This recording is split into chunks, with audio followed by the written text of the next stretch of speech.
ఇప్పుడు చాలామంది ఓన్‌గా అబోర్షన్స్ చేసుకుంటున్నారు. పిల్స్ కానీ, ఇవి కానీ. అది ఎంతవరకు సేఫు? దానికేమన్నా లిమిటేషన్ ఉంటుందా? సింపుల్. ఏ డాక్టరు కూడా ఒక లైఫ్‌ని తీయడాన్ని సమర్థించరు. ప్రెగ్నెన్సీ వద్దు అనుకుంటే దాన్ని ఆపుకోవడానికి సవా లక్ష మెథడ్స్ ఉన్నాయి. అండ్ వాటన్నిటి సైడ్ ఎఫెక్ట్స్‌తో కంపేర్ చేసుకుంటే అబార్షన్‌కొచ్చే సైడ్ ఎఫెక్ట్స్ ఎక్కువ ఆబ్వియస్‌గా. సో, మరి తెలివున్న వాళ్ళు ఎవరైనా కానీ తక్కువ సైడ్ ఎఫెక్ట్స్ ఉన్న ప్రొసీజర్స్‌ని ఫాలో అవుతారా?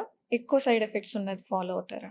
ఎథికల్‌గా చూసినా, హెల్త్ పరంగా చూసుకున్నా అబార్షన్ వల్ల నష్టాలే. అనవసరంగా ఒక ప్రాణాల్ని తీసేస్తున్నాం. హ్మ్.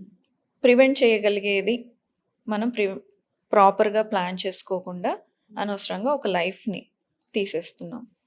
ఆ తీసే ప్రాసెస్ ఎంత జాగ్రత్తగా చేసినా ఒక్కొక్కసారి ఇంపాక్ట్ ఉంటుంది.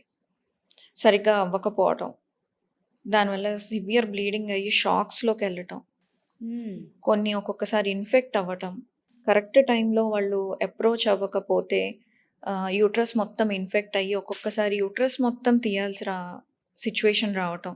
లేదు పార్షియల్‌గా ఇన్ఫెక్ట్ అయింది. అంత సివియర్ అవ్వలేదు అంటే గ్రౌండ్ లెవెల్‌లో ఆ ఇన్ఫెక్షన్ ఉండి తర్వాత వాళ్ళకి ఎప్పుడైతే ప్రెగ్నెన్సీ కావాలనుకుంటున్నారో అప్పుడు ప్రెగ్నెన్సీస్ రాకపోవడం. హ్మ్. ఇలాంటి చాలా కాంప్లికేషన్స్ ఉంటాయి. ఓకే. డెత్ కూడా ఒక కాంప్లికేషనే అబార్షన్స్‌కి. హ్మ్. సో, సెల్ఫ్ మెడికేషన్ ఎప్పుడు చేసుకోకూడదు. ఓకే. అబార్షన్ పిల్స్ ఎప్పుడు తీసుకోకూడదు. హ్మ్. అండ్ ఇప్పుడు ఇందాక డిస్కస్ చేశాను ఎక్టోపిక్ అని. హ్మ్. అది ప్రెగ్నెన్సీ యూట్రస్‌లో ఉందా? ట్యూబ్‌లో ఉందా? కన్ఫర్మ్ చేసుకోకుండా పిల్స్ ఏసుకుంటే డెఫినిట్‌గా అది ట్యూబ్‌లోది బర్స్ట్ అవుతుంది. ఓహ్! షాక్‌లోకెళ్తారు. ఓకే. So, okay. అబార్షన్ కావాలి అని అనుకుంటే ఓకే. ఒక మిస్టేక్ ఎలాగో జరిగింది. హ్మ్. ప్రివెన్షన్ చేయలేకపోయారు. అట్‌లీస్ట్ ఇంకో మిస్టేక్ అన్నా జరగకుండా చూసుకోవాలి. ప్రాపర్‌గా అప్రోచ్ అయ్యి టెస్టులు చేయించుకొని టాబ్లెట్స్ తోటి కవర్ అవ్వే సిట్యుయేషన్‌లో ఉన్నారా? లేదా ఏదన్నా ప్రొసీజర్ అండర్‌గో అవ్వాలా? అనేది ఒక క్లారిటీ తీసుకొని అది దానికి వెళ్తే సేఫ్టీ కొంచెం బెటర్‌గా ఉంటుంది.